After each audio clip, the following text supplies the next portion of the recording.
Welcome to This Explainer. Today, we're jumping right into a pretty obscure, honestly kind of strange narrative from the ancient text of 2 Kings. We're going to be talking about a floating axe head. Now, I know that might sound like just a minor, bizarre historical footnote, but as we unpack it, we're going to discover exactly why your everyday anxieties, those little things you think absolutely no one cares about, actually matter profoundly. So let's dive into this by asking a question that really challenges our typical assumptions about divine intervention. When we think about the divine, we usually filter it through a lens of scale, right? We kind of assume that the creator of the universe is only managing the macro stuff, the massive, earth-shattering events. But I want you to keep this specific question in mind as we go through today's text. What if God cares just as much about the problem you think is simply way too small to matter?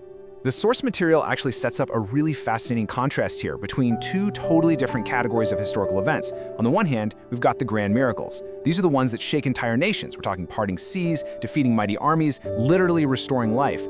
But as you'll see, not every miracle in the Bible happens on a massive stage.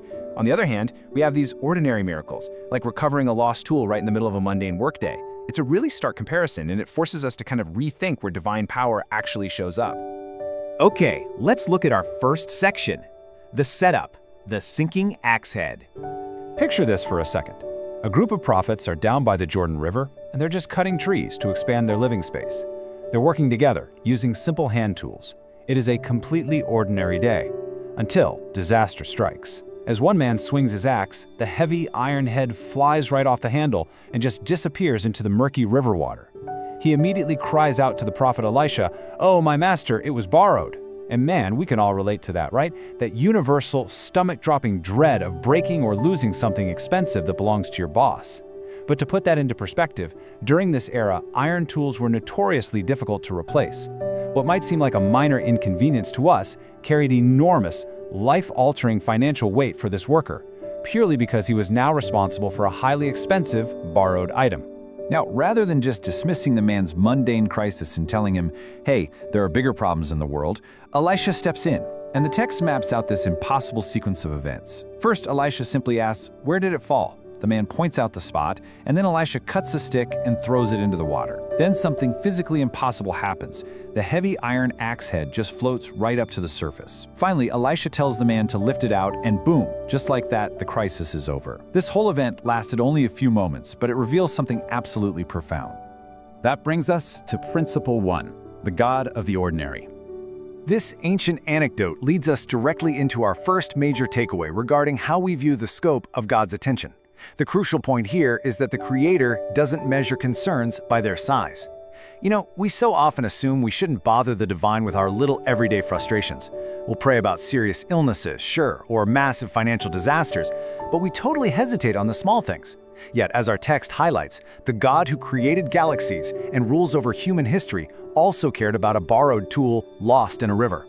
He showed just as much care for one worker's daily anxiety as he does for the entire cosmos. If we bring this into our modern context, your lost axe head probably isn't a literal piece of iron in a river. It might look more like one of these stressful hurdles. Maybe it's a difficult conversation you've been dreading for weeks, a stressful deadline at work that's keeping you up at night, a broken appliance you just can't afford to fix right now, or just those annoying, unexpected daily expenses. You might hesitate to bring these up, thinking, well, they're too insignificant. But the source material reminds us that we are invited to cast all our cares, not just the cinematic dramatic ones, forward, because literally nothing placed into those hands is considered too ordinary. Moving on to Principle 2, restoring the impossible.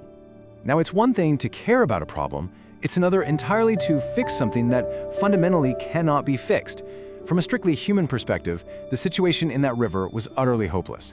Iron sinks. That's just gravity. Rivers carry objects away beneath the surface. There was absolutely zero practical way to recover it. The God who established the laws of nature obviously isn't limited by them, but to the worker standing there on the muddy bank, that iron was permanently gone. So, the miracle wasn't merely about making a piece of metal float. It was actually a demonstration that God specializes in restoring things people believe are permanently lost.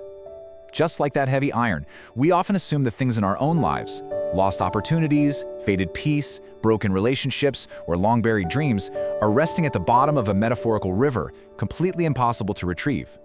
But the truth presented here is that God absolutely delights in accomplishing what human wisdom calls impossible. Restoration might look a little different than we expect, but nothing is beyond reach. let's look at principle 3, humility and faithfulness. Instead of just focusing on the miracle itself, the source material focuses really closely on the worker's reaction. He immediately admitted what happened. He didn't try to hide his mistake. Actually, scratch that, he didn't even try to pretend everything was fine just to save face. It's noted in the source that honest dependence is never a weakness. So often our own pride keeps us from experiencing provision simply because we try to solve every single problem alone, fearing embarrassment. But this worker overcoming his fear of embarrassment quite literally opened the door for his provision. And that brings us back to Elijah's specific question: where did it fall? Now, arguably, the divine already knew exactly where the axe head was, right? So, why ask? Well, this question serves as a profound invitation for the man to actively identify his exact place of loss. He had to point it out. He had to face it head on. According to the text, we can use this exact metaphorical prompt in our own lives. Healing often begins when we acknowledge the specific place where the loss occurred, instead of just pretending it never happened. Where did your peace disappear? Where did your joy begin fading? Where did a relationship grow distant? We really have to honestly identify our places of loss. Furthermore, we really need to look at what the prophets were doing when this all went down. They weren't doing anything spectacular. They were literally just working and serving. The source reminds us that God consistently reveals His presence in these quiet, everyday acts of faithfulness. We really shouldn't spend our whole lives waiting for some extraordinary assignment while overlooking the obvious opportunities right in front of us. Whether it's parents raising children, workers doing their jobs with integrity, students studying diligently, or just neighbors serving one another, this is exactly the ordinary setting where miraculous intervention often takes place. Finally, let's hit our takeaway. Bring your burdens. To wrap up this explainer and connect these ancient events to your current reality, the overarching thesis from our source material is striking. The God who made iron float is still the exact same today. His power has not diminished one bit, and His compassion hasn't shrunk over the centuries. So whatever concern you've been tempted to dismiss as unimportant can, and absolutely should, be brought forward. He notices what others overlook and values what we think is totally insignificant. I want to leave you with this final, powerful thought from the text to reflect on as you go about your day. No problem is too ordinary. No loss is too impossible. If He cared enough to intervene over a borrowed axe head in a muddy river, He for sure cares about the burdens weighing on your heart today. So ask yourself, what is the axe head you need to stop hiding and finally ask for help with? Thank you so much for joining me for this explainer. Keep learning, keep reflecting, and I'll see you in the next one.